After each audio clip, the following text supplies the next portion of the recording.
Para já vamos falar de um tema, enfim, eu diria difícil. Como falar da morte às crianças? Sim, o tema não é fácil, sobretudo se a morte for de alguém próximo. Mas será isso motivo para excluir uma criança do desgosto, do choro ou das explicações que se exigem e que se esperam? Connosco temos esta tarde a honra de receber o pediatra Mário Cordeiro, que acaba de lançar este romance onde a ideia da morte está muito, muito presente. Neste livro, há 2 filhos que vivem na iminência de perder um pai doente.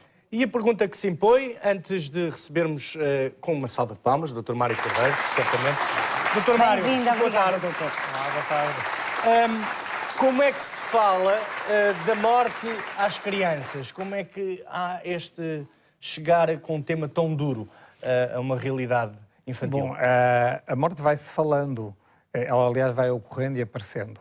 As crianças nunca estiveram, e agora muito menos, devido, enfim, a toda a pressão mediática, a todas as formas que ela tem de chegar ao conhecimento das crianças, nunca esteve ausente, nem está ausente. Elas vão-se apercebendo. Podem não dar por isso, ou podem passar em frente do ecrã de televisão e, de repente, parar quando estão a dar as mesmas imagens que estavam há um tempo. Portanto, a morte torna-se presente. Há vários tipos de mortes na vida da criança. Há a morte abstrato, de uma explosão no Iraque, outra coisa qualquer, que geralmente só numa idade mais tardia é que relacionam com algo que não um filme. Durante muito tempo é visto como mais um programa, mais uma série, mais um filme. Depois a morte até de animais domésticos, de coisas que são próximas, e pode às vezes uma sensibilidade que desperta até de uma pequena formiga, morreu a formiga, e estamos a falar de um animal, mas enfim, de um inseto, e depois finalmente a morte de pessoas que a circundam e designadamente da família. Embora a ideia da morte, ou dito de outra forma, da finitude da vida, está presente na nossa cabeça desde o ano e meio de idade. É quando nós nos apercebemos de uma coisa chamada tempo, que só o animal humano é que tem essa percepção do ontem, do hoje, do amanhã, do tempo dessa existência e, portanto, de que as coisas começam e acabam. E é exatamente nessa idade, que é uma idade de uma enorme fragilidade, é uma idade trágica e terrível. Não quero aqui assustar a Tânia. Nós já falámos muito sobre isso. Porque visto que tem um que daqui a meses chega lá, já passou pelo outro, mas é a consciência da nossa fragilidade depois de um período em que achamos que somos o máximo poderosos, os chamados donos disto tudo, de repente apercebemos que são 7 mil milhões a disputar o lugar, que somos frágeis, que isto é muito grande, que nós somos muito pequeninos e que ainda por cima, numa altura gulosa de descobrir tudo, de encontrar tudo, de ver coisas e mais coisas fascinantes, apercebemos de que é tudo muito bonito, mas a nossa vida, como tudo, começa e acaba. É um grande golpe. Doutor, sobre este livro falaremos mais daqui a pouco, até porque ele tem uma história muito curiosa associada a ele. Não foi escrito nem ontem, nem anteontem, foi escrito há... Começou a ser escrito em 1989. É maravilhoso, há 30 anos, não é? Há 30 anos, mas... A propósito da morte, que é o tema da morte e da forma como devemos falar ou anunciar isso a uma criança, e se há ou não vão para o céu ou não vão, são uma estrelinha ou não são, a equipa do Agora Nós foi até à rua, recolheu alguns testemunhos, algumas dúvidas e o doutor se calhar responde aqui, pode ser? Exatamente. Vamos então aceitar o desafio, o doutor aceitou o desafio, vamos então à primeira questão. Olá, eu sou Ana Paula, sou viúva, portanto, 2 filhas, uma de 13 e outra de 10 anos, naquela altura, e tive que dar a notícia do falecimento às meninas. Portanto, sobre o pai, eu gostaria de saber se a gente deve mostrar as emoções, deve chorar, como é que há de explicar às crianças a morte de um ente querido. Doutor, aqui a questão é, doura-se a pílula ou não para as crianças? Ou cada criança também é um caso, cada estado de desenvolvimento é um caso? É assim, eu diria, adequa-se a pílula, mas não se retira, nem se doura. Aliás, a pessoa que foi entrevistada falou numa coisa que é, devemos ou não exibir emoções? Claro que sim, nós não somos de plástico. E eu acho que é uma das grandes conquistas que há a fazer nos próximos tempos em relação às crianças e às pessoas em geral, é que realmente é isso que nos diferencia das máquinas. As máquinas já fazem coisas, às vezes até melhor, mais perfeitas, não é melhor? Mais perfeitas do que nós. Nós temos que mostrar a nossa parte, que é a humana, que tem a ver com sentimentos. E se nós expressamos alegria, quando a nossa equipa mete um gol, não vou dizer qual porque estou aqui em desacordo. Não, ainda com a por cima minha está em minoria entrevistadora. neste caso. Estou em minoria, pior ainda. Então, Está em desacordo e em minoria. Cala-te boca. Quando manifestamos a nossa raiva, enfim, ou a nossa ira, quando eles fazem alguma patifaria daquelas. Então, por que não mostrar quando estamos tristes? E às vezes temos razões para estar profundamente tristes. E é bom que eles saibam que nós, quando nos acontece uma coisa, como foi o caso que a telespectadora mencionou, temos o direito e até quase o dever de estar tristes, porque é um sentimento. É claro que as idades variam muito. Depois, como é que se conta isso? Na altura, creio que as crianças teriam 10, 13 anos, já têm uma noção perfeitamente clara, já passaram aquela fase dos 6 anos em que se vai adquirindo a noção que a morte é irreversível, que não é como nos desenhos animados, que a pessoa cai e levanta-se outra vez. Há uma noção física, entra-se numa fase já do concreto, do chamado pensamento simbólico, e por isso é completamente diferente do que se tiver 3 ou 4 anos. Mas é sempre bom objetivar. Agora, há regras gerais. Por exemplo, no caso de uma criança de 13 anos, não se vai dizer tanto que o avô ou o pai ou quem seja está numa estrelinha lá em cima, coisa que se dirá a uma de 3 ou de 4. Mas é preciso, nisto tudo, seja estrelinha ou seja outra coisa, 2 coisas pelo menos. Primeiro, poupar a sofrimentos inúteis. Sofrimentos, que não é bem sofrimentos, a partes mórbidas, que, como às vezes os funerais, os velórios, a parte mais dramática da questão, as crianças não devem estar presentes. Não é entendido por uma criança, pode ser muito traumático. Segundo, assegurar que, independentemente daquilo em que a pessoa acredita ou não, que a pessoa que morreu não está mal. E se for uma criança pequena, e pequena até provavelmente a adolescência, vê o mundo e vê o que o outro sente segundo as suas próprias necessidades. Tem fome, tem frio, tem sono, está a chover, será que está a apanhar chuva? Isso são as preocupações naturais e normalíssimas, e é bom sempre assegurar que não. E a ideia da tal estrelinha ou do tal lugar imaginário onde se está bem, é sempre preciso assegurar isso. Outra coisa também importante é que eu acredito plenamente em que a vida das pessoas prolonga-se enquanto nós estivermos na memória de alguém. Ou seja, estamos vivos enquanto alguém se lembrar de nós, algures, por alguma razão. E falar às crianças da pessoa que morreu, ao contrário do que às vezes se faz, que é fazer um tabu, não se fala, ou então faz-se do morto um Deus. Só se diz bem, era perfeito, tudo bem, só que está a uma tal distância que a determinada altura não é humano, não é o avô, não é a mãe, não é o pai. Claro. Portanto, é bom falar da pessoa, mostrar até, sem ser à exaustão, fotografias para relembrar a cara, sobretudo quando eles são pequeninos, e finalmente contar coisas que era, o avô era uma pessoa fantástica, fazia isto, mas às vezes também era muito chatinho e tinha este defeito ou outro. Portanto, falar dele como uma pessoa, como de carne e osso, que isso é que permite uma criança entender isso. Permitam-me só contar uma história pequenina acerca do meu filho Tomás, que tem muitas, mas esta, ele sabe que o meu avô, portanto, bisavô dele era uma grande referência, tinha 1 ano e meio quando faleceu, ele efetivamente não se lembra da cara dele, mas ele diz muitas vezes, e nunca fui eu que lhe disse, o meu bisavô que está no céu, o bisavô que está no céu, e no outro dia diz ele assim, sabes mãe, morreu o avô do menino da escola, eu fui filho, e ficaste triste. Não muito, mas fiquei preocupado. Com o quê? Onde é que enfiaram o meu bisavô se meteram o avô dele no céu?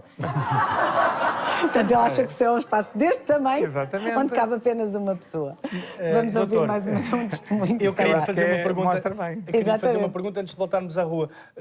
Como é que as crianças vivem o luto? Há um luto para as crianças, há determinadas idades em que o luto é feito de uma forma natural ou que fase é esta? Porque as crianças têm luto.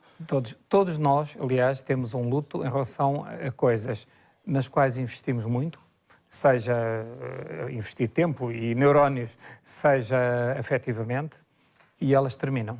Ou seja, coisas que são gostosas ou que amamos e que terminam. Desde umas excelentes férias que acabam, até, obviamente, alguém que nos é querido e que morre. E o luto tem fases que são descritas, umas mais prolongadas ou não, que é do não querer acreditar, de revoltar depois de uma certa vitimização, porque a mim ou porque a nós, uma incompreensão dos fenómenos, às vezes uma comparação, mas aquele era uma pessoa horrorosa e está vivo, e este era uma pessoa excelente e morreu muito mais novo, como se as coisas fossem assim, não é? Houvesse um medidor. Enfim, passado isso, eu creio que se deve assumir, e as crianças também o fazem, que é ultrapassar essa perplexidade e passar a uma fase de tranquilidade, que é aceitar, mas aceitar com alguma revolta sempre latente. A morte não é nunca uma coisa boa. Nós dizemos, por exemplo, fulano teve uma morte santa. A morte nunca é santa. Teve uma morte sem sofrimento, é porque há duas coisas diferentes. Uma é a morte.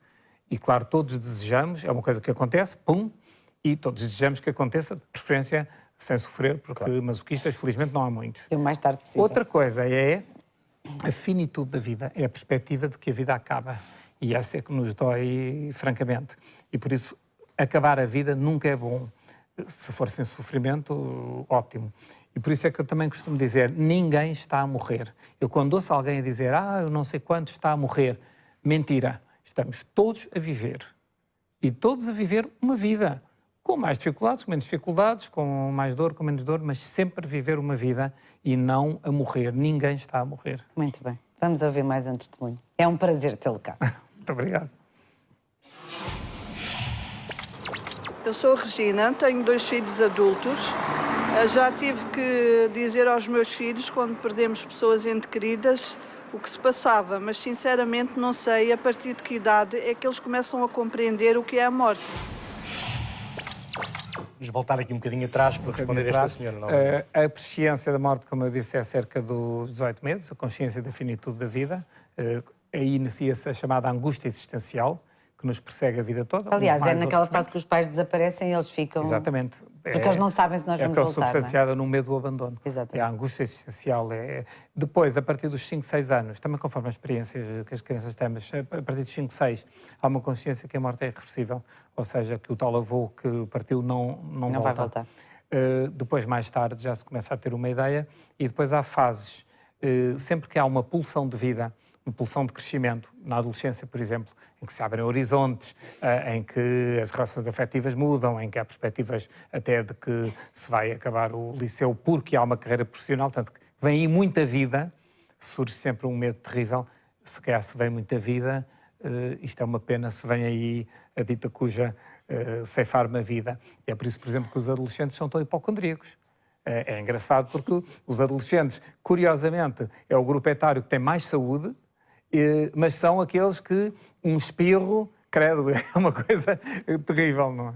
Doutor, um exemplo concreto, como é que uma mãe ou um pai passa a um adolescente a mensagem devastadora da perda de alguém tão próximo? Creio que deve ser sempre de uma maneira... Geralmente pode haver, não é, um percurso de doença, algo, e deve haver alguma preparação, não no sentido de investe na morte porque esta pessoa vai morrer. Não. A celebração não é de vida. boa, é uma celebração de vida, mas por hipótese, a situação não é boa e um desenlace possível, eventual, pode ser a morte. Quando as coisas são súbitas, obviamente o choque, ainda se possível, é maior. Mas deve ser dito com calma, com carinho. Porque eu acho uma coisa, os adolescentes, por exemplo, como falou, eles olham para a nossa cara, e entendem tudo. Se tiver, por exemplo, um avô, alguém, enfim, no hospital, vem do hospital e vem com uma cara que não é provavelmente alegre, eles olham para si... E tiram-nos a raio-x. Quase não é preciso dizer nada. E então, aquele então é tudo. E depois é preciso, se eles querem chorar, choram, se querem entristecer-se, entristecem-se. É uma homenagem que fazemos às pessoas que morrem, no fundo, dizer que sentimos genuinamente, não é ser carpideiras à conta do trem. É dizermos que sentimos. Nós temos que pôr um pé no acelerador dos sentimentos, mostrar que sentimos, mas que vamos pensar nessa pessoa e pensar que essa pessoa nos protege. Uma proteção não tipo anjo da guarda propriamente relacionado com alguma religião, mas alguém que olha por nós. E nos miúdos pequenos é muito importante isso, dizer, vovô está lá, mas está de olho em ti, não penses que te escapas, está de olho em ti. Eu agora tenho uma que vai contar tudo ao Pai Natal. Exatamente, e vai ficar contente se tu fizeres isto, mas também isto, se calhar estás a desiludiu-lo. Ou seja, no fundo é fazer com que as pessoas sejam modelos de referência e que estejam para as crianças que cá estão. Vamos ouvir mais uma dúvida, não sei se é a última, se é a penúltima, mas talvez seja a última. Vamos ouvir. Olá, eu sou o Luís, tenho um filho com 7 anos. Gostaria de saber, quando alguém da minha família partir, o que é que devemos dizer? Se transformou numa estrelinha, se foi para o céu, ou se existe outra forma de lhe explicar a partida de um familiar. Se sim, qual é que é a melhor forma de o fazer para que eles possam perceber sem causar grande choque? Vamos então, já aqui aflorámos esta algumas questão. coisas. Eu creio que até certa idade a noção de algo de concreto que está numa estrela, até porque a estrela, como está lá, também nos observa. Portanto, há aqui uma relação de visibilidade. Depois, quando se passa uma idade já em que é possível abstrair, já não é preciso tornar o avô ou alguém que seja essa pessoa da família nessa estrela. Mas é sempre bom que está presente. E está, e é verdade. Se não, repare, se não fosse essa presença dentro de uma ausência... O legado de cada um de nós que nós temos. Eu tenho amigos na Suécia ou em Inglaterra que não vejo, alguns se calhar há mais de 10 E anos. que são seus amigos na mesma. Não desapareceram do mapa. Continuam afetos para lá da parte real. É claro que pessoas mais próximas, tudo o que é a parte olfativa, afetiva, táctil, falar a carne e osso, vale muito mais. Claro. Não é por redes sociais, não é que se vai lá, é através da presença física. Mas é dar a notícia e manter essa certeza de que as pessoas estão cá. E mais, e que estão no nosso ADN também. Não esquecer isso. Somos resultado da existência Nós somos deles. resultados deles. E não é preciso ir ao CSI para descobrir isso. Muito bem, esta conversa deriva, e porque estamos a chegar ao final do tempo deste livro, Quanto Tempo Faltará para o Abismo, do Dr. Mário Cordeiro, e que diz o seguinte: um casal com 2 filhos decide mudar de vida e ir viver para uma aldeia numa pequena quinta. Ele, poeta e crítico literário, ela pintora, durante um dia nas suas vidas uma sucessão de eventos desperta memórias profundas. Em resumo, o que é que nós podemos esperar deste livro, doutor? Não é um livro provavelmente feliz. É um A livro vida também não é sempre feliz? Nem sempre é. Conta, no fundo, essa história. E como num dia, desde o nascer do sol até ao nascer da lua, a vida deste casal, com os seus 2 filhos, as memórias que vão aparecendo, a presença da morte, com a qual há vários diálogos e no fundo, é a esperança que eles têm de vida, do amanhã, até do logo, e ela intromete-se sempre dizendo: pois é, mas eu estou aqui. Mas há uma reação, que é que deve haver, que é, no fundo, estás aí. Primeiro, de alguma revolta. Oh diabo, estás aí, estou massacrado.